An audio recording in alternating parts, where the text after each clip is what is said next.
गाड़ी तक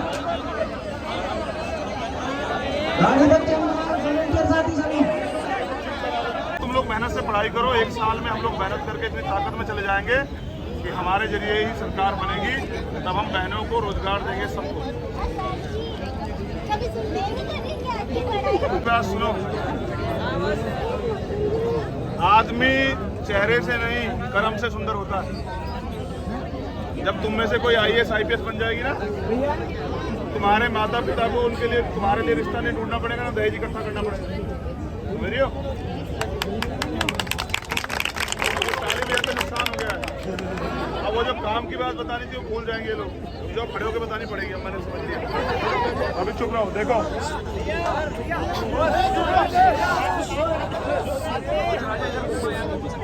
देखो, उनके आगे माथा टेक के कुछ पैसे चढ़ा के हम लोग अमीर हो जाएंगे। जो भगवान आपसे पैसे ले रहा है वो आपको पैसे दे सकता है क्या? आप खुद ही सोचो ना, पढ़े लिखे हो आप लोग। पढ़ लिख के क्या फायदा अगर आप तर्क नहीं कर पाते हो? अगर पढ़ लिख के भी आप गुलामी में रहते हो तो फिर क्या फायदा?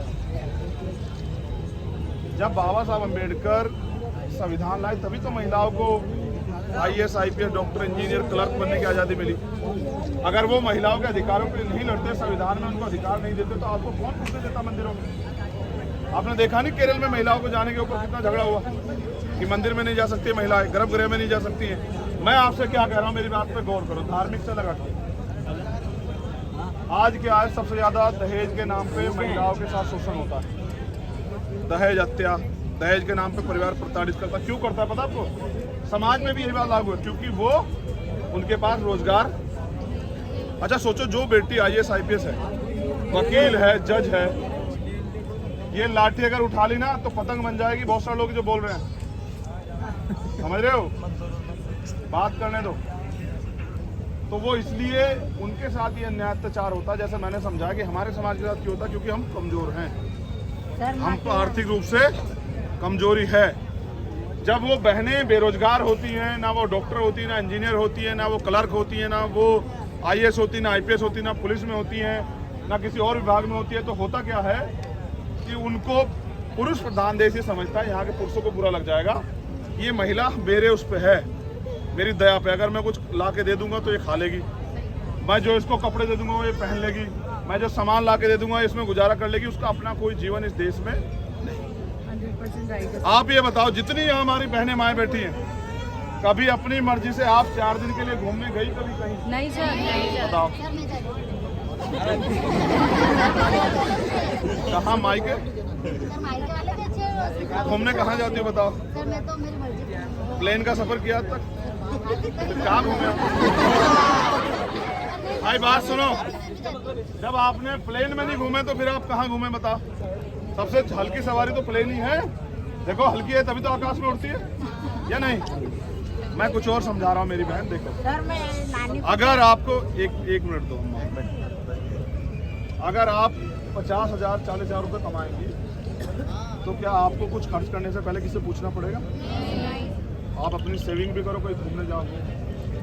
तो महिलाएं यहाँ क्या है, पहले तो पिता के हिसाब से चलती हैं और समाज के हिसाब से क्या पहनेंगी, कहाँ आएंगी, कहाँ जाएंगी, शादी में जाएंगी नहीं जाएंगी, किस व्हीकल पे जाएंगी, रात में किस समय निकलेंगे, दिन में किस समय, ये कौन तय करता है? पिता, भाई, समाज, यही ना? जब वो थोड़ी सी बड़ी होती हैं, वो शादी कहाँ करेंगी या कितनी क्लास तक पढ़ेंगी, ये कौन तय करता है? परिवार। ठीक है, जब उनकी शादी हो जाती है, उनके अपने कुछ नहीं है। मैं कह रहा हूँ क्योंकि आप पढ़ी लिखी बहने हैं, सास को बच्चा चाहिए, उसके उस बिटिया के कोई सपने नहीं है, तो उसको आप बच्चे की प्रक्रिया पे जाना पड़ेगा। ठीक है, या वो क्या कपड़े पहनेगी अपने ससुराल में, कब आएगी कब जाएगी, अपने मायके नहीं जाएगी, ये कौन तय करेगा? ससुराल। ठीक है, हमें जो सम्मान से जीना सिखाते हैं वही हमें समानता नहीं देते हैं। ठीक है, फिर उसकी बाकी जिंदगी अपने बच्चों को संभालने में निकल जाती है।